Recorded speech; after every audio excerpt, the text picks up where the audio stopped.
Saudara-saudara yang terkasih dalam Tuhan Yesus Kristus, salam sejahtera untuk kita semua.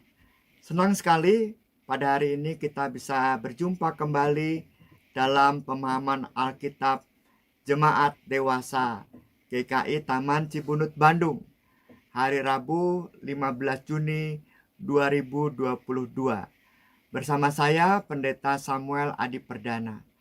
Saya berharap kita semua tetap sehat, penuh dengan semangat, dan tidak bingung dalam menjalani hari demi hari dengan bahagia. Karena saya percaya Tuhan Yesus Kristus sendirilah yang selalu menyertai kehidupan kita setiap hari. Tema PA kita hari ini, beriman dengan hikmat, yang didasari pada kitab Amsal pasal 8. Mari kita awali PA kita dengan bernyanyi dari NKB nomor 115. Firman-Mu, Tuhan, adalah kebun.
Mari saudara kita bersatu di dalam doa.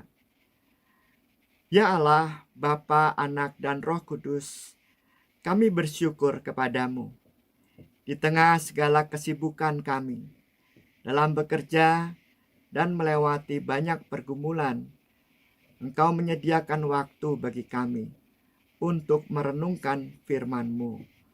Tolonglah kami ya Tuhan, cerahkan hati dan pikiran kami, agar jalan-jalan yang kami tapaki dan setiap keputusan yang kami ambil diwarnai oleh firman-Mu. Biarlah hidup kami seperti taman yang penuh bunga, penuh firman yang membuat kami kuat dalam menjalani hidup menjalani pergumulan-pergumulan kami, dan saat kami juga mengambil keputusan-keputusan penting dalam kehidupan kami. Kami berserah kepadamu. Di dalam Tuhan Yesus Kristus, kami panjatkan doa kami ini. Amin. Saudara-saudara yang terkasih dalam Tuhan Yesus Kristus, mari kita membuka kitab Amsal pasal 8. Kita akan baca perlahan-lahan dan kita perhatikan bersama-sama. Bukankah hikmat berseru-seru dan kepandaian memperdengarkan suaranya? Di atas tempat-tempat yang tinggi di tepi jalan, di persimpangan jalan-jalan, di sanalah ia berdiri. Di samping pintu-pintu gerbang, di depan kota, pada jalan masuk, ia berseru dengan nyaring. Hai para pria, kepadamulah aku berseru. Kepada anak-anak manusia, kutunjukkan suaraku. Hai orang yang tak berpengalaman, tuntutlah kecerdasan. Hai orang bebal, mengertilah dalam hatimu. Dengarlah, karena aku akan mengatakan perkara-perkara yang dalam dan akan membuka bibirku tentang perkara-perkara yang tepat. Karena lidahku mengatakan kebenaran dan kefasikan adalah kekejian bagi bibirku. Segala perkataan mulutku adalah adil. Tidak ada yang belat-belit atau serong. Semuanya itu jelas bagi yang cerdas, lurus bagi yang berpengetahuan. Terimalah didikanku lebih daripada perak, dan pengetahuan lebih daripada emas pilihan. Karena hikmat lebih berharga daripada permata. Apapun yang diinginkan orang tidak dapat menyamainya. Aku, hikmat, tinggal bersama-sama dengan kecerdasan, dan aku mendapat pengetahuan dan kebijaksanaan. Takut akan Tuhan ialah membenci kejahatan. Aku benci kepada kesombongan, kecongkakan, tingkah laku yang jahat, dan mulut penuh tipu muslihat. Padaku ada nasihat, ada pertimbangan. Akulah pengertian, padakulah kekuatan. Karena aku, para raja memerintah, dan para pembesar menetapkan keadilan. Karena aku, para pembesar berkuasa, juga para bangsawan, dan semua hakim di bumi. Aku mengasihi orang yang mengasihi aku, dan orang yang tekun mencari aku akan mendapatkan daku. Kekayaan dan kehormatan ada padaku, juga harta yang tetap dan keadilan. Buahku lebih berharga daripada emas, bahkan daripada emas tua. Hasilku lebih daripada perak pilihan. Aku berjalan-jalan pada jalan kebenaran, di tengah-tengah jalan keadilan, supaya kuwariskan harta kepada yang mengasihi aku, dan kuisi penuh perbendaharaan mereka. Tuhan telah menciptakan aku sebagai permulaan pekerjaannya, sebagai perbuatannya yang pertama-tama dahulu kala. Sudah zaman purbakala aku dibentuk, pada mula pertama sebelum bumi ada. Sebelum air samudra raya ada, aku telah lahir. Sebelum ada sumber-sumber yang syarat dengan air. Sebelum gunung-gunung tertanam, dan lebih dahulu daripada bukit-bukit, aku telah lahir. Sebelum ia membuat bumi dengan padang-padangnya, atau debu dataran yang pertama. Ketika ia mempersiapkan langit, aku di sana. Ketika ia menggaris kaki langit pada permukaan air samudra raya. Ketika ia menetapkan awan-awan di atas, dan mata air samudra raya meluap dengan deras. Ketika ia menentukan batas pada laut, supaya air jangan melanggar titahnya. Dan ketika ia menetapkan dasar-dasar bumi, aku ada sertanya sebagai anak kesayangan. Setiap hari aku menjadi kesenangannya dan senantiasa bermain-main di hadapannya. Aku bermain-main di atas muka bumi, dan anak-anak manusia menjadi kesenanganku. Oleh sebab itu, hai anak-anak, dengarkanlah aku, karena berbahagialah mereka yang memelihara jalan-jalanku. Dengarkanlah didikan, maka kamu menjadi bijak. Janganlah mengabaikannya. Berbahagialah orang yang mendengarkan daku, yang setiap hari menunggu pada pintuku, yang menjaga tiang pintu gerbangku. Karena siapa mendapatkan aku, mendapatkan hidup, dan Tuhan berkenan akan dia. Tetapi siapa tidak mendapatkan aku, merugikan dirinya. Semua orang yang membenci aku mencintai maut. Saudara-saudara yang terkasih dalam Tuhan Yesus Kristus, sebelum secara khusus kita berselancar dalam pemahaman Amsal pasal 8, baik kita mendapat informasi tentang bagaimana kita memandang kitab-kitab hikmat dalam Perjanjian Lama, termasuk kitab Amsal. Seorang teolog dari Inggris, Wheeler Robinson, mengatakan bahwa hikmat dalam Perjanjian Lama adalah pelajaran tentang penerapan kebenaran yang diuraikan oleh nabi-nabi pada hidup seseorang atau umat berdasarkan pengalaman. Pelajaran tentang penerapan kebenaran ini atau hikmat ini menyoroti segala bidang kehidupan dan menunjukkan bahwa Allah memperhatikan semua bidang kehidupan yang dijalani oleh umatnya.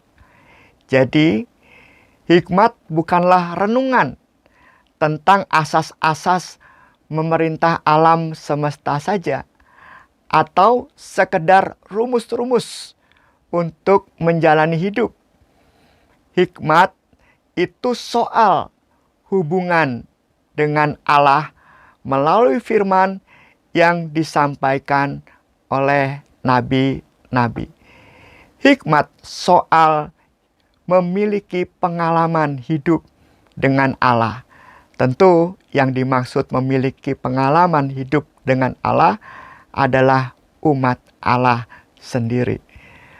Dan hubungan dengan Allah itu harus diwujudkan dalam tindakan yang sesuai dengan hubungan tadi di dalam keadaan tertentu. Artinya dalam pengalaman, dalam keadaan tertentu. Misalnya bisa kita lihat dalam kitab Ulangan pasal 5 ayat 12 sampai 15. Dikatakan, ingatlah bahwa dulu kamu itu budak di tanah Mesir. Ya, dulu tidak ada istirahat bagi umat Israel saat menjadi budak di tanah Mesir. Saat ini sebagai bangsa yang sudah keluar dari perbudakan, maka pada hari Sabat saat Tuhan memerintahkan agar umat Israel menguduskan hari Sabat, umat Israel harus berhenti bekerja, termasuk juga harus memberhentikan budak-budak mereka dalam bekerja. Allah mengingatkan, ingat, dahulu kamu juga budak di tanah Mesir. Jadi karena ingat dahulu, maka sekarang saat kamu sudah menjadi bangsa yang merdeka, hormatilah hari Sabat. Kamu juga harus membiarkan budak-budakmu berhenti bekerja. Ini contoh, ya, salah satu contoh. Hikmat itu bukan soal rumus-rumus, tetapi soal pengalaman bersama Allah. Bangsa Israel punya pengalaman bersama Allah ketika keluar dari tanah Mesir, ya, sehingga mereka bisa menjadi bangsa yang merdeka.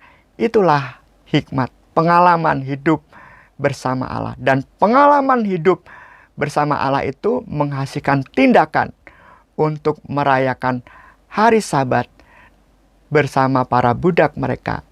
Jadi budak-budak juga harus diberhentikan pekerjaannya. Marilah saudara, sekarang kita melihat Amsal pasal 8. Dalam Amsal 8 ayat 1-4, penulis Amsal menegaskan bahwa hikmat itu bukan sesuatu yang diawang-awang, atau hikmat hanya didominasi oleh manusia-manusia tertentu, seperti nabi-nabi, imam-imam, hakim-hakim, raja-raja, atau mereka yang dekat dengan Tuhan saja. Hikmat itu dikatakan mendatangi siapa saja dalam situasi apapun juga.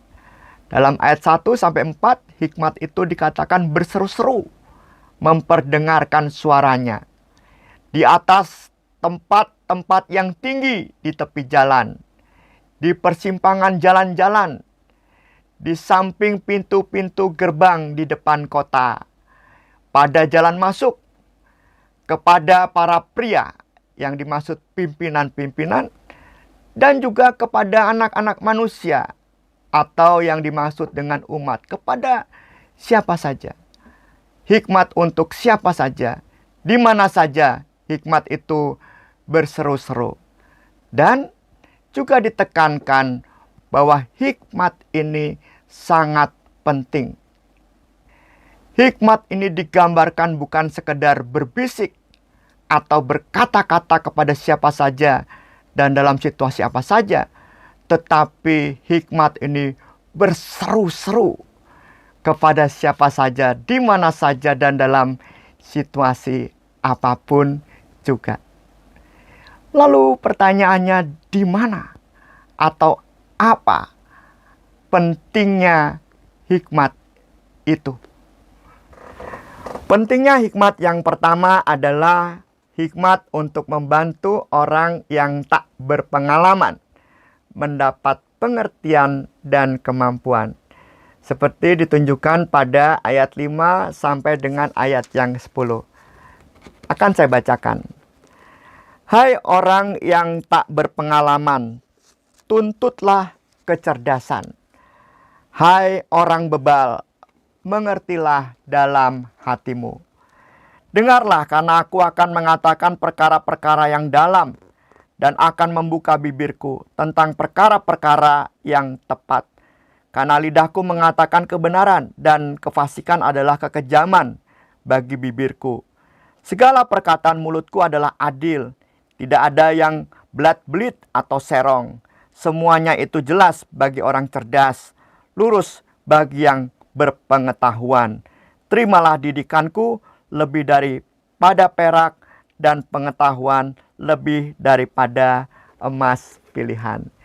Jadi fungsi hikmat itu menuntun orang tak berpengalaman, mendidik orang tak berpengalaman, sampai dapat menjalani hidupnya dengan benar. Sehingga orang tak berpengalaman ini tidak menjadi orang fasik atau bebal. Artinya hidupnya sembarangan, ya, tidak tahu mana yang baik, mana yang benar. Hikmat akan menuntun, mendidik orang tak berpengalaman menjalani hidupnya dengan benar. Seruan yang kedua, pentingnya hikmat, itu kita bisa baca dari ayat 12 sampai 16.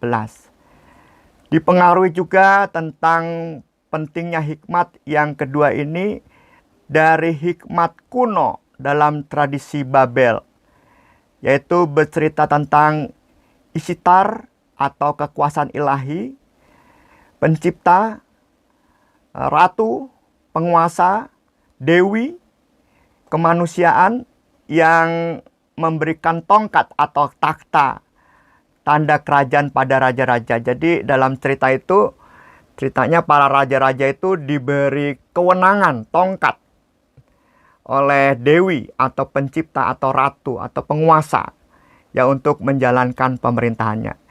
Dengan kata lain, fungsi hikmat yang kedua adalah untuk memimpin. Bagi para pemimpin. Yang kita bisa baca dalam ayat yang ke-15 dan 16. Di sana dikatakan para raja memerintah, para pembesar menetapkan keadilan.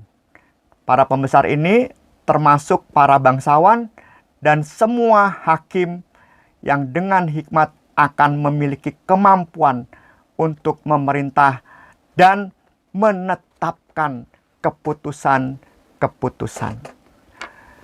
Hikmat akan memampukan para pemimpin yang disebutkan tadi, para bangsawan juga dapat memerintah dan menetapkan keputusan-keputusan bagi umat yang dipimpinnya.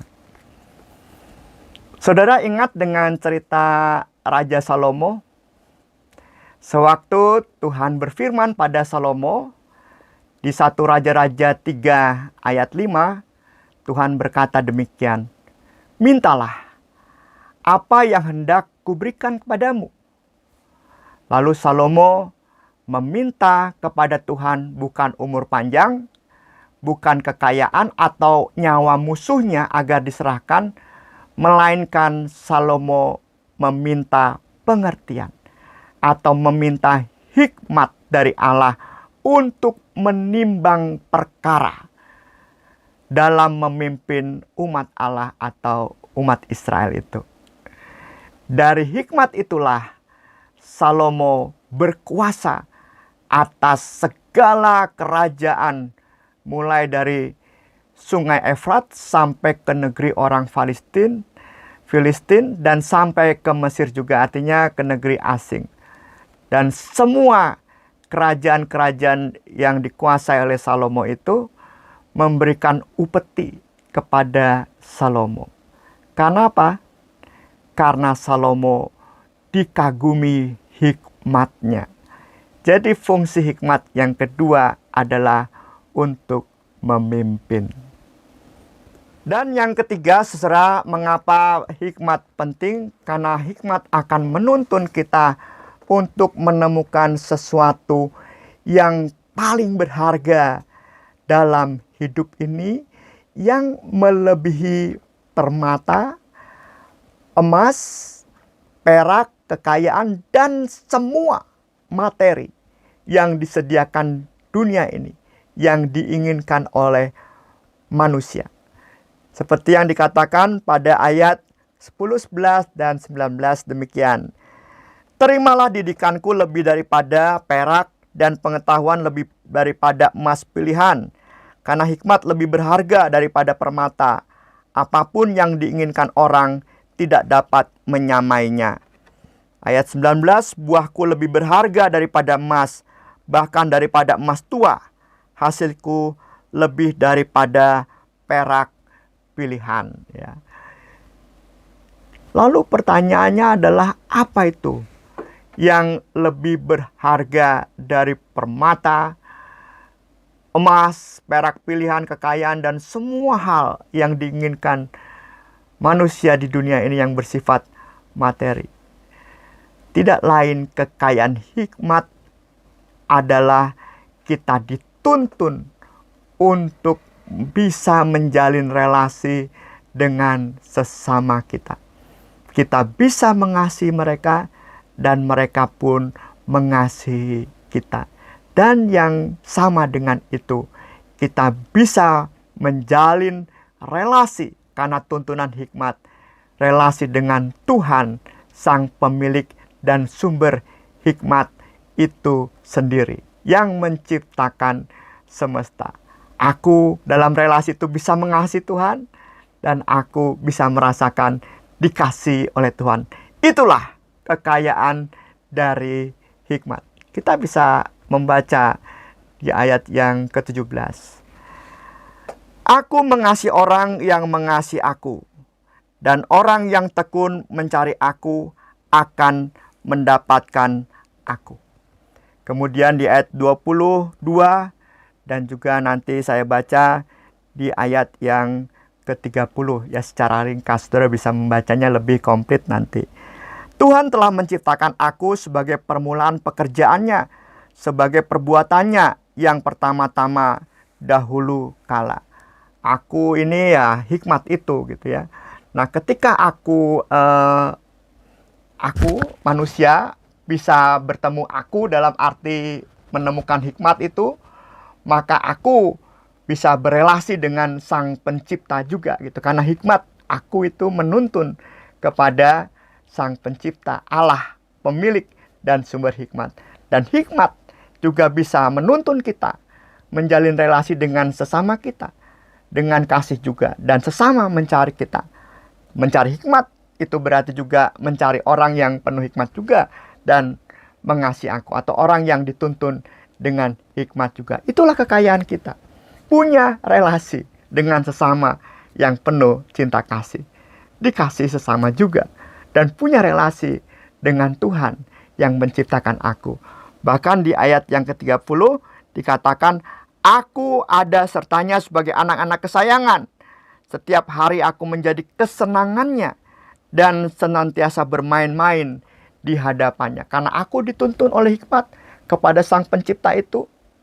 Dalam hal ini aku dalam hikmat, dan aku sebagai aku manusia dituntun, maka aku akan menemukan Penciptaku dan aku merasa menjadi anak kesayangannya ya. Jadi bermain-main di bumi miliknya ini. Itulah kekayaan yang lebih dari permata, emas, perak pilihan, dan segala sesuatu yang diinginkan manusia bersifat material di dunia ini, yaitu relasi yang saling mengasihi dengan sesama dan dengan Tuhan. Jikalau diringkas pentingnya hikmat, hikmat menuntun seorang yang belum berpengalaman, memiliki pengetahuan untuk menjalani hidup ini dengan benar. Hikmat penting untuk memimpin orang lain. Dan kekayaan dari hikmat adalah relasi yang penuh kasih sayang di antara sesama, dan relasi yang penuh kasih sayang antara umat dengan Allah. Bisa juga dibayangkan yang dikatakan oleh Amsal ini seperti orang tua yang sedang mendidik anaknya. Bukan sekedar dari teori-teori, tetapi juga dari pengalaman hidup bersama dengan Allah ya. Jadi pengalaman hidup bersama dengan orang tuanya, antara Allah dengan umat. Itu misalkan saya membaca Alkitab, saya mendengarkan renungan, saya khotbah, saya mengikuti kebaktian, saya memuji Tuhan. Mungkin juga saat saya berdoa retreat ya, atau menjalani puasa, aksi religius lainnya, atau saya ketika menghadapi kehidupan kemudian kok saya merasa tidak sesuai dengan apa yang saya yakini, saya bergumul di situ. Nah, itu saya berelasi dengan Tuhan dengan penuh kasih sayang itu di tengah pengalaman itu. Dan juga relasi saya umat dengan sesamanya. Misalnya saat saya ngobrol dengan sesama ya. Misal saya sharing kepada orang lain. Sharing ngobrol itu bisa saling mendidik satu dengan yang lain. Saling memberi pencerahan satu dengan yang lain. Saudara-saudara yang terkasih dalam Tuhan Yesus Kristus, jadi beriman dengan hikmat adalah sebuah keniscayaan. Tidak bisa kita beriman tanpa hikmat. Iman itu ibarat kendaraan. Dan hikmat itu ibarat GPS-nya atau Waze, petunjuk arah untuk memandu jalan kita sampai ke tujuan yang kita harapkan. Pertama-tama, saudara, dengan mendengar semua pencerahan dari Amsal 8 itu, yang perlu kita lakukan adalah menyadari dan mengatakan dalam diri kita, kita sugesti diri kita bahwa saya butuh tuntunan Tuhan. Ya, kita bisa katakan sekarang, Tuhan, saya butuh tuntunan Tuhan. Lalu yang kedua, saudara, kita membuka hati selebar-lebarnya, membuka pikiran selebar-lebarnya untuk mengenali hikmat Tuhan yang Tuhan sampaikan dengan berbagai macam cara. Ia berseru-seru dalam segala atau setiap waktu dan dengan berbagai macam cara. Tuhan berseru-seru. Jadi hati dan pikiran kita terbuka dengan hikmat Tuhan. Beberapa waktu ini, saudara, saya mengunjungi beberapa anggota jemaat itu gara-gara ada seorang penatua di grup majelis jemaat mengirimkan pesan semacam pemberitahuan atau ajakan, yaitu ajakan untuk mendoakan si ibu ini saat ini sedang dirawat di rumah sakit, lalu memberi nomor kontaknya. Nah, setelah diberitahu begitu, hati saya itu merasa, saya harus mengunjunginya. Saya menghubungi anaknya, apakah boleh dikunjungi, dan ternyata boleh. Saya segera mengunjunginya dan mendoakan. Kemudian penatua itu mengupload lagi atau menyebarkan lagi ajakan, tolong doakan anak ini. Kemudian diberi nomor teleponnya lagi. Lalu hati saya juga kepengen menghubungi anak itu dan bisa menghubungi. Saya mendengarkan pergumulannya, saya mendengarkan persoalan-persoalan yang sedang dihadapinya, lalu mendoakannya. Kemudian ada lagi WhatsApp, ada anggota jemaat yang mengajak saya untuk mengunjungi seorang yang menghubunginya untuk didoakan. Saya pun ikut gitu, tanpa menunda-nunda lagi. Hikmat itu menuntun saya. Kemudian kami pergi, ya beberapa waktu di rumah itu saling mendoakan. Ia memiliki pergumulan sakit dan tentang anak-anaknya. Gak lama lagi penatua di grup majelis jemaat juga WA ya tentang seorang yang perlu ditolong juga. Keadaan sakitnya juga parah sekali. Kemudian saya tanpa panjang pikir tuh Bapak Ibu dan Saudara mengunjungi lagi. Ya. Saya memberikan kekuatan pada anak itu, tetapi saya juga di situ mendapatkan hikmat juga gitu. Betapa luar biasanya Tuhan ya. Dengan kondisi sakitnya yang begitu parah, dan saya bertanya juga dengan dokter, saya tidak tunjukkan sakitnya. Selama 15 tahun dia menjalani hidup itu. Dengan badan kesakitan setiap malam. Dengan badan yang gatal setiap waktu. Luar biasa, 15 tahun. Sekalipun saya pernah berkata kepada orang ini, kamu luar biasa 15 tahun menjalani ini. Tetapi dia pernah merespon saya, itu bukan luar biasa Pak, itu sebuah kebodohan. Saya pikir kebodohan apa gitu. Ya, mengapa ini tidak pulih gitu ya. Sesuatu yang bodoh dia menjalani semua itu. Tetapi saya kagum. Dan di tengah kesakitan itu, ya sangat terbatas. Dia masih mau menyelesaikan skripsinya. Karena dia kuliah gitu. Tugas akhir lah. Luar biasa. Saya sempat mengantarnya ke rumah sakit. Kemudian saya menyediakan dia untuk dihubungi. Dan ya macam-macam. Luar biasa. Saya kagum. Saya merasa mendapatkan hikmat dari Tuhan itu sendiri.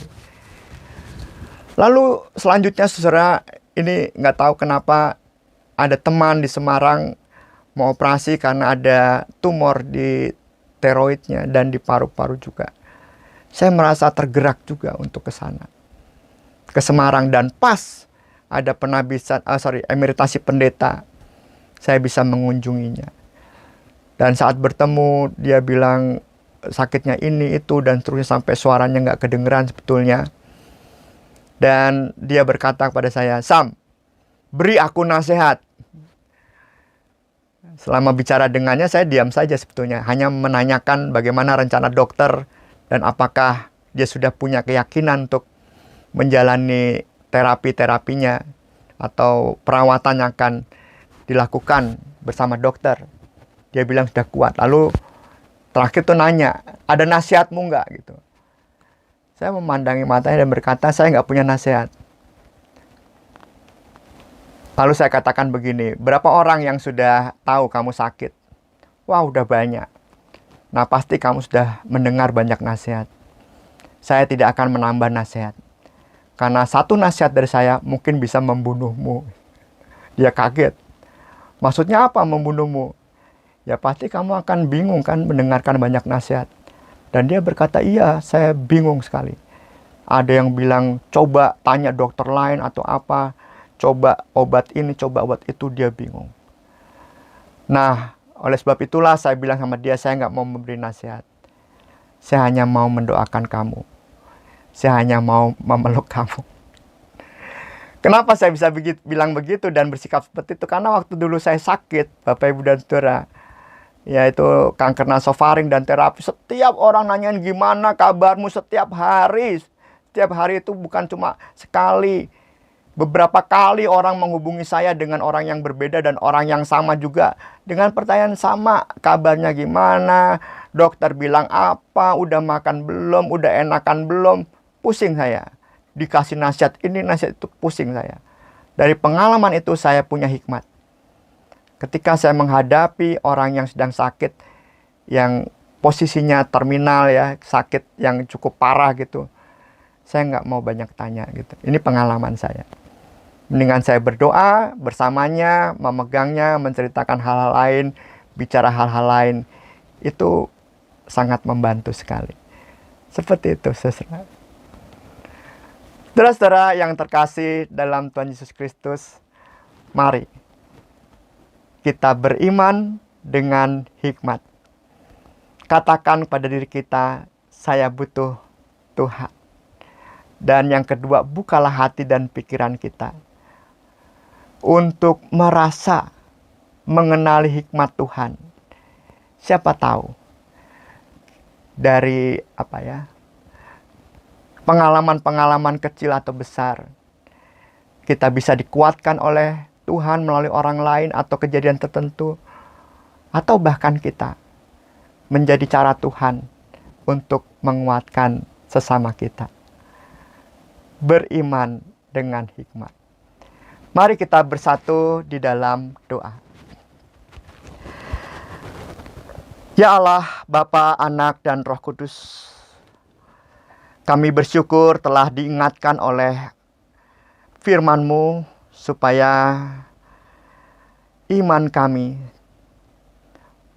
bisa membuka hati dan pikiran untuk mengenali hikmat yang selalu Tuhan hadirkan, Tuhan serukan kepada kami. Supaya di tengah situasi yang kurang baik, kami tidak mudah mengeluh, tetapi justru kami dapat menemukan kekuatan dan bahkan bersyukur di tengah-tengah situasi yang tidak baik itu.